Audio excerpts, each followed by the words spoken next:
Welcome to the Empowering Industry Podcast, a production from Empowering Pumps and Equipment as the voice of the pump and related equipment industry.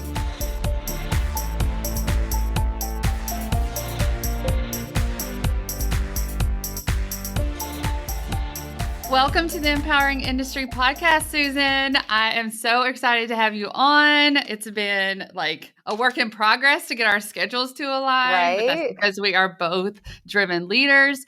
Susan, I'm going to let you introduce yourself and just tell everybody your story from your perspective. I could go on and on and on about you. So welcome, Susan. Thank you, Charli. Whoop, whoop. We're finally doing this, girl. I gotta say, I've been looking forward to this one. It's so, nice to have you turning the mic on me for a change. So I Yes. can hardly wait to dig in. But before we do, for your audience, I'm Susan Hobson. I am a high performance leadership coach. And really, that means that I am responsible for really empowering my leaders, to really setting them up with the right mindset strategy so that they can play their biggest impact game and realize their legacy factor. So that's kind of what I do. I'm from Toronto, so I'm talking to y'all from Canada, north of the border, where all these crazy truckers are running this convoy right now. So yeah, that's where I am. I've been in practice as a high performance leadership coach for about 15 years. I'm fortunate now at this stage of the game to have an amazing collective. I call them my dream team of high performance mindset coaches, all specializing in different areas of high performance mindset. So we've got a whole division that really focuses on empowering athletes. We've got a whole division that really, focuses on empowering those hustling, bustling high achievers, professionally, trying to level up in their career and such. And then we've got Rob and I and Lauren hanging out over on the leadership side of things. And that's where we're doing all kinds of really exciting initiatives to really empower our leaders right now, both on the one-on-one front. But yeah, just a lot of these really cool locker rooms that we've been able to curate. I know we're going to get into that more today, but just to give you guys a little bit of a sense of what we're doing over here at Team Elite. We're really focused right now on helping to alleviate burnout and really making sure that in all this disruption, our leaders are getting great support in terms of how to really help their people navigate all of the adversity that they're up against right now. Especially over the last 2 years, we're doing tons of psych safety, diversity, equity, inclusion. We're trying to get in on all fronts in terms of really making sure that we are setting our leaders up to get out there and play their biggest impact game when the world clearly needs this more than ever. And I know this is something you and I are going to riff on, right? Because we talk about that a Absolutely. lot. Yeah, so there's so much there. I want to back up and just let them know why there's a focus on athletes. I think this is important to your story. So tell them about your journey as an athlete. Yeah, so the way I stumbled across my purpose, because this is a purpose thing for me, we're on video, so I can point to my sign in the back. This is really a purpose-driven mission, which started when I was, believe it or not, this little 8-year-old girl growing up here in Toronto, waking up deciding I wanted to be the best. And what that meant at the time was hockey. I got into ice hockey. That's kind of our big sport up here north of the border, I think the rest of the world is aware of. And at the time, it was the 80s when I was growing up. So when I decided to be the best, we weren't even in the Olympics yet, us females at that point. So really the pinnacle was to get the best education we could out of our sport. So I was really fortunate in that hockey was always viewed for me in my mindset as sort of a vehicle, not a destination. I knew that I was talented. It opened up some amazing opportunities to get down to the States on scholarships, first at boarding school in New Hampshire and then playing at Princeton for 4 years. And then, by the time I graduated from Princeton and came back home here to Toronto, we'd actually launched the NWHL, the National Women's Hockey League. So came back here to represent Toronto before hanging up those skates, doing my post-grad work, and won a national championship and cup that year. So it was a really cool way to sort of, kind of sign off on my hockey career. But really where I got exposed to this mindset, strategy, architecture work that I specialize in today was my first year at Princeton. It was My brick wall moment, I always joke and say that our clients, our high achieving clients, they oftentimes won't come through that door or even pick up the phone and say, hey, I need a little extra help. I don't And know anyone like that. again, I know we're going to get into that topic because I wish my clients were whistling upstream, right? And just deciding to get curious and go on that journey within and learn more about how to optimize what it is that they're doing and going after in the world. But no, we need pain, folks. High achievers need pain to be the catalyst, right? To even awaken us to this higher potential that's hiding out back here in our subconscious mind. So that was So this me. was you. Okay. Yeah. Yeah, that was me, my freshman year. I kind of describe it jokingly like I went from this big fish in the small pond, one of the most heavily recruited hockey players in the world that year, right? To even get access to a place like Princeton. And then, overnight, my freshman year, walking on campus and realizing I wasn't in Kansas anymore. And I felt like this little minnow in the ocean all of a sudden. I'm surrounded by first and foremost the smartest kids in the world, like all in a class situation where you're no longer the smartest person in the room, right? You're no longer at the front of the pack. So that was really, really adverse for me and challenging for me. And then hockey, I went from getting all the ice time, scoring all the goals, to being the bench rider of the century my first year. So needless to say, and then, my father got diagnosed with terminal cancer my first year too. So I just had this real brick wall moment where I all of a sudden overnight found myself in a tailspin, again, like many of the clients who come through my door.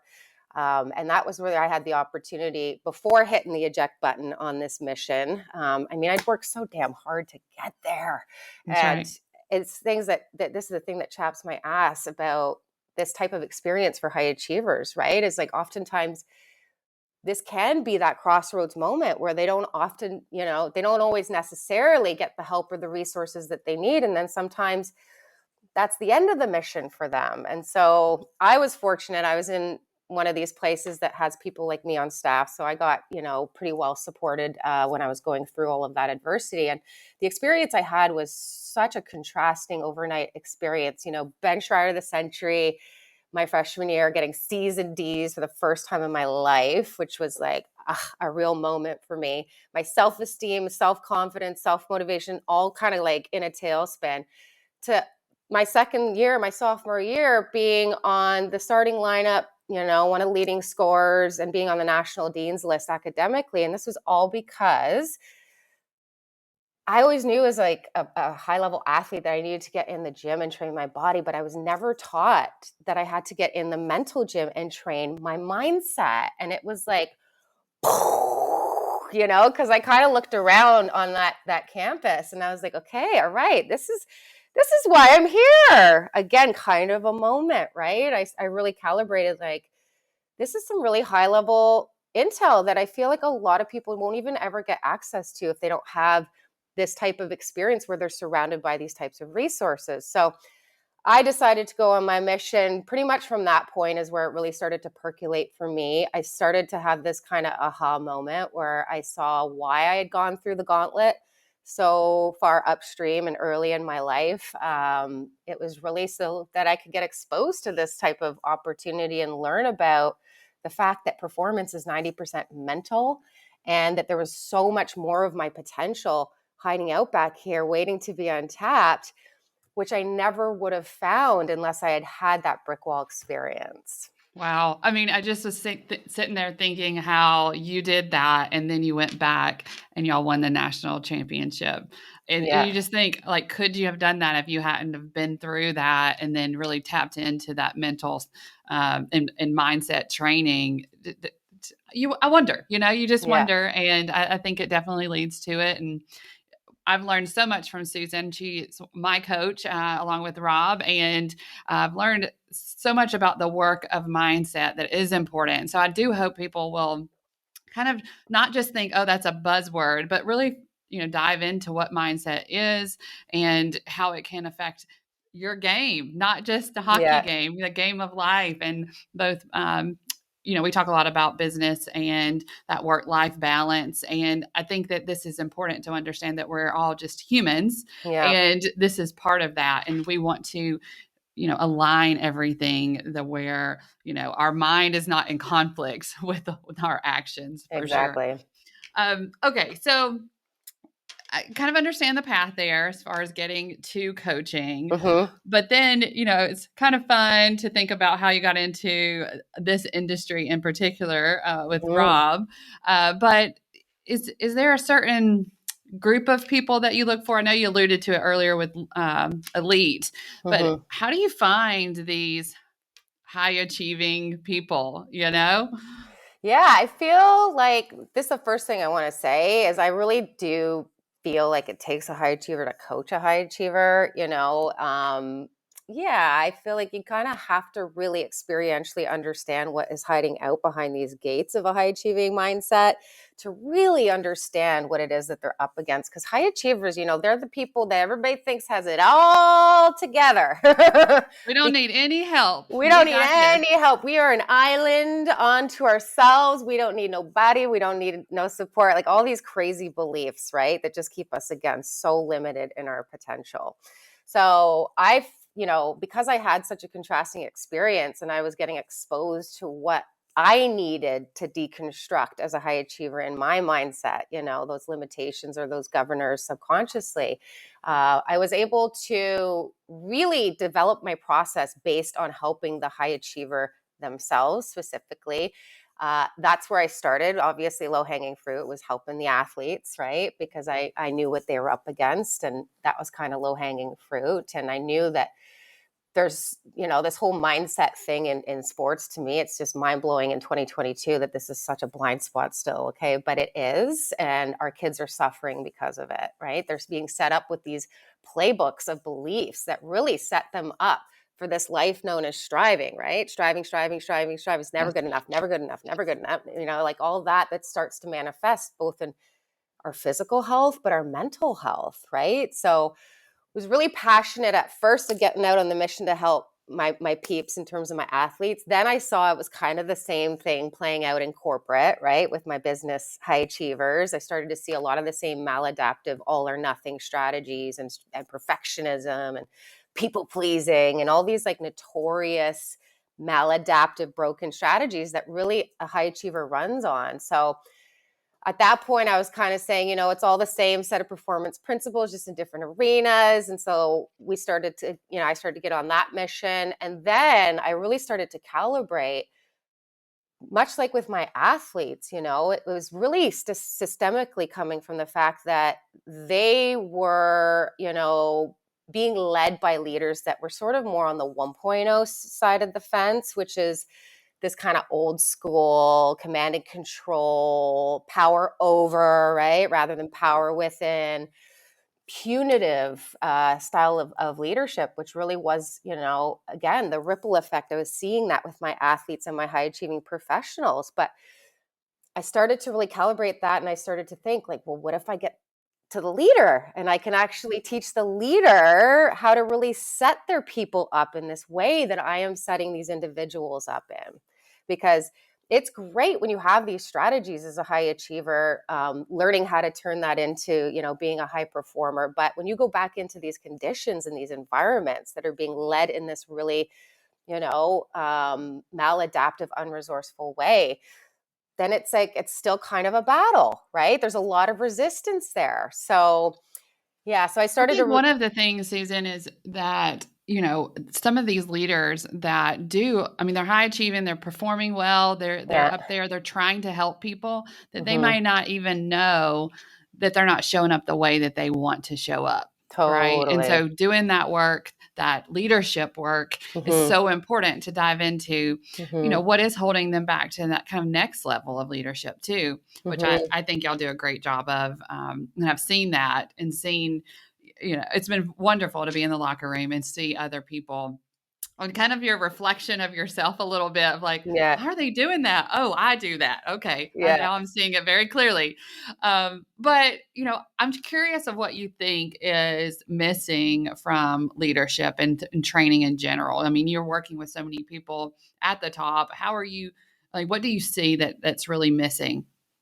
Well, I think it's shocking again to me to realize that most leaders have never really had any formal training on what leadership actually is, what it actually requires, what strategies here in 2022 are going to be the best strategies to lead themselves and their people with. I think that to me is, again, it's like, it's kind of shocking, right? You get these all-star individual contributors who are just promoted into these leadership positions that obviously carry a lot of weight, right? Like, that's what I was kind We of, do that all the time. We just like, that person's successful in their role, good job, and then let's promote them yeah, yeah, without, understanding what that, leading other people, for one, is mm-hmm, completely different than leading yourself. mm-hmm, Even though to lead others, we do have to be able to lead ourselves, but yeah, definitely just figuring that out, and the training, like, you're mm-hmm, right. No, it's not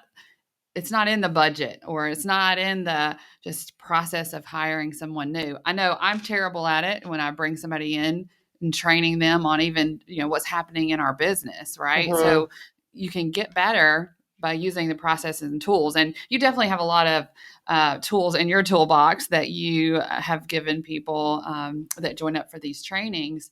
And I think that's a little bit part of your legacy, but tell us a little bit more about what that is. Like, what do you see? I'm doing the legacy work right now of kind of the future, what do I see as my biggest impact game? yeah. And I'm just curious, like, at the end of the day, what does your legacy look like? Well, I think it's, going to be this culmination of this journey that I've been on, right? Which was this path to really uncovering and discovering what it takes, right? Like, what does it actually require to be able to lead in a way that has max impact, right? I really think that something I feel that I've really honed in on and discovered in terms of the work I'm doing with high achievers is that, the high achievers are these beautiful human beings that really care about how they show up in the world. It's just that they're not being taught or supported or empowered in terms of how to do that effectively for both themselves and their people. So when I imagine zooming all the way out to the rocking chair, and I imagine what can ensue when we set our leaders up in this way, where they're not only leading themselves in a very empowered, way in terms of the sustainability of what it is that they're actually doing every day, because they've been working hard, these leaders. They got a ton of responsibility, right? So that's why we always say the leadership starts with the self-leadership, the self-responsibility. But when I really think about what that ripple effect will look like in terms of how they're leading their families or how they're leading their communities, and yes, how they're leading their businesses or their teams, then I really see the opportunity of being able to bring this work to the world, right? Our whole mission here, Rob and I, we say on our podcast all the time, is like, we really want to change the way the game of life and business is being played forever. We see the opportunity in this last 2 years. It's really disrupted a lot of our autopilot, so much so that a lot of people are picking their head up out of the sand and starting to ask themselves, is this it? Like, is this my purpose? Is this really what I'm supposed to be doing with my finite, resources of time and energy and focus each day? But yeah, we really believe in this whole leadership 2.0, way of leading in the world, which really is game changer. It's something that we understand is really lacking with high achievers, right? Is like, they have become sort of accustomed to being led in those deficit ways. And so again, that's what starts to inform the way that they're showing up. But yeah, when you teach them how to lead in heart-centric ways, like as human beings, not human doings, like, the sky is the limit. So I really think when I'm sitting in that rocking chair and looking back, if that's what I see has ensued, is that we actually have been able to spread this ripple effect, this movement of Leadership 2.0 out into the world. I really think that we're going to, the legacy is going to be that we've untapped all this hidden potential as humanity. And the bigger play for me is so that we can actually thrive and not just survive our way through this thing called life. So we can actually have a damn good time showing up and having max contribution and service to this world. Like, imagine that, everybody. Yes. If we love what we do and we are sustainably going after it, right? And doing that in heart-centric ways that are meaningful to us. Can you just imagine what this world is going to look like? It's going to be a It's going to completely be different game, right? absolutely, absolutely. And I want to just swap gears on you just a little bit. I'm sitting here, and as a question that I wanted to ask you as I was preparing for this, I was like, what is the one question that I want to ask Susan? And um, one of the things about you is your brand has high energy. You're always showing up for your teammates. How do you do this when you aren't feeling like your best, or like, what is, if you don't have the energy for the day, how do you still show up the way that you want to show up, knowing that that's part of your brand? Well, I think it's one of the gifts that was embedded in the adversity for me, right? Is like, I was not feeling great sitting on that pine with slivers up my my freshman year. I was really in the toilet emotionally. And of course, that affected me energetically. So when I actually learned how to kind of manage my state, with these intrinsically based strategies, because again, that's what all the adversity and the tail spinning for a high achiever is like they have a very external locus of control, right? So if they're not getting the validation of their results, let's say for an example, and they can't control that, then it just messes with their state, and they're not able to show up and let it rip and have max impact. So I think that to me is where I learned to reach in my back pocket with these different tools or exercises or strategies that would help me to manage my state, so that maybe I wouldn't be my 100% perfect self, but I learned to believe that probably wasn't realistic for me to expect if I was going to try to get at this like this every day. Definitely not sustainable.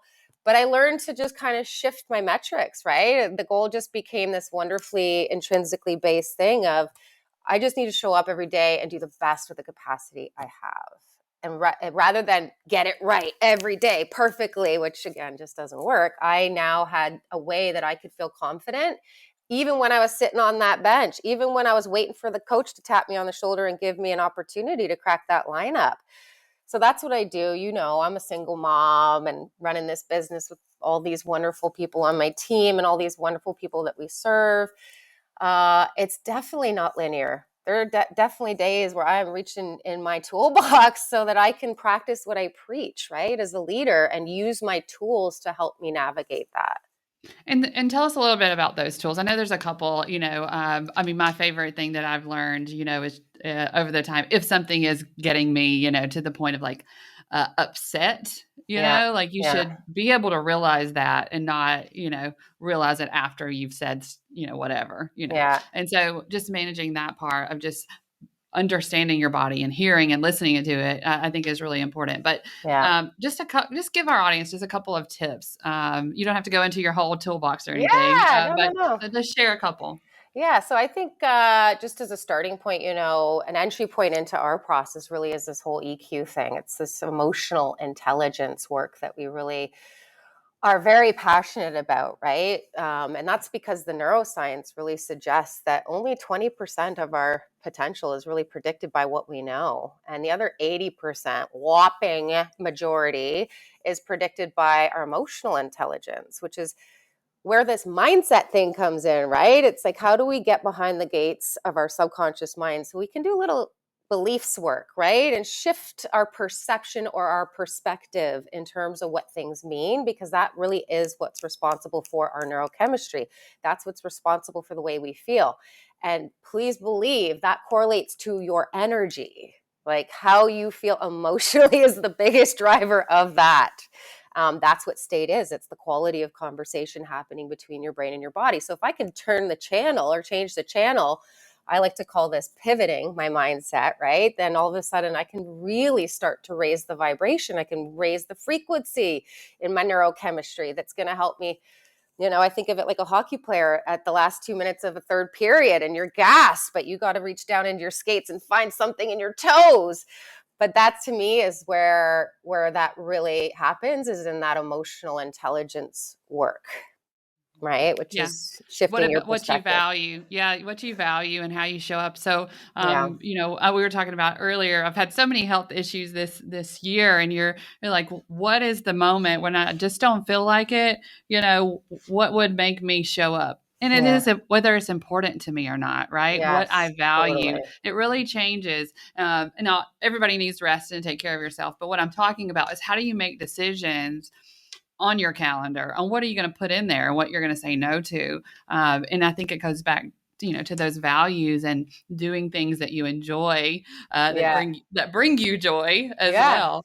And totally. so I've learned a lot of that. Also, you've got some pretty cool playlists that you've created for the leadership Oh, yeah. group. So Love me my music. yes. And so love that. Love the, journaling, meditation, and different things like that we go through. But I think what I'd like, people to get from this interview is the importance of understanding mindset and your leadership styles and what that means and kind of how you're showing up. Mm-hmm. And just that you are a remarkable person, Susan. And you've done so much, and we are so glad that you put in that effort to, help build these amazing leaders in our industry. And so it's funny, you have Rob Kalwarowski is who we're talking about. He's been on the podcast before, and throwing you, high energy Susan, into with Rob, the engineer who turned into a leadership coach Yeah. with a side of mental health awareness. Yeah, totally. It's a perfect combo, and I'm Uh, just really thankful that we have y'all as resources to help our leaders because, like you were talking about earlier, this is a really difficult time for our mm-hmm. leaders to know how to show up to keep their employees there, to Mm-hmm. retain talent, and Mm-hmm. we want to make sure that we give them the resources that we know about, and that definitely includes connecting them with you. If people want to reach out to you, Susan, who should they or how should they reach out? You can find me on LinkedIn, Susan Hobson, my name, or come hang out and visit us at elitehighperformance.com. You'll find all about what we're doing as coaches in our own lanes, the different missions and offerings that we have. You'll also get to dig into specific offerings if you're curious about learning more as to what is included in that locker room experience, or whether you're looking for some sort of a tailored solution in terms of a real pressing issue that's presenting itself, possibly a brick wall, maybe a glass ceiling on your growth. But the website's probably the best place to start, and then you can book time with any one of us coaches if you want to dive deeply into just examining some of what that would look like for you. We've got a space on the website where you can book a consult. We offer a free 30-minute consult. So yeah, it's probably a good place to come find us. Absolutely. 30 minutes with you was eye-opening for me on that first call for sure. So I want to give you the last word to talk to our audience. Any advice for them? Just kind of, we didn't talk a lot about empowering women, but you're definitely an empowered woman and have that vision for others. I just, remarkable as far as a leader. So tell us a little, how do you want to close as far as your leadership advice, Susan? Yeah, I think empowerment really, it starts with a choice, right? That's what empowerment is that I claim responsibility as the agent of this thing called life, as an adult now, not a dependent, right? I have self-authorization, which I feel like is huge for women in the empowerment space, right? Is giving ourselves permission to even want to get curious about some of this stuff. But that really is the most important call that I have for your audience today, which is, leadership is a journey. It never ends. That's the beautiful thing I love most about, leadership, is that there's always more to explore, always more to learn. But the game has changed, everybody. So if you're out there and you're still hanging on to some of what you were doing pre-pandemic, I think it's probably a wonderful thing that you're listening to this right now. Consider that a sign, if you will. But I think let's get in and let's get curious and let's go on that mission, because that mission towards empowerment starts with empowering ourselves in that way, right? really starting to ask ourselves, are we happy with how we're leading? Are we happy with the impact that we're having? What is all of that pointing in the direction of? How do I want to feel in that rocking chair? What do I want my legacy to be? I mean, these are some amazing starting point questions that are just going to get those lights of self-awareness on full blast. And then, yeah, Charli, you're fabulous in terms of resourcing your audience up. We've got the Leadership Launchpad Project podcast that Rob and I are doing every week too. So please go subscribe to that as well if you're ready to go on that journey, because that's our passion. Our passion is really making sure we do everything in our lane to resource our leaders up, right? To teach them about how leadership has changed. This leadership 2.0 movement that's happening, it's happening, everybody. Like, it's a mad dash. It's a race for people to really learn how to up level and upskill in this way. So yeah, knowing that it's a journey and it takes time, let's get that party started now, folks. This world needs it more than ever. So I'm calling on you. I love it. I love it. I love it. I've got my energy for the rest of the day. Thanks for sharing it with me. And I'm sure I'll have you on again. Thanks, Susan. Absolutely, Charli. This was such a pleasure, girl. Thank you for wearing your red lipstick for me too. I did. I did notice.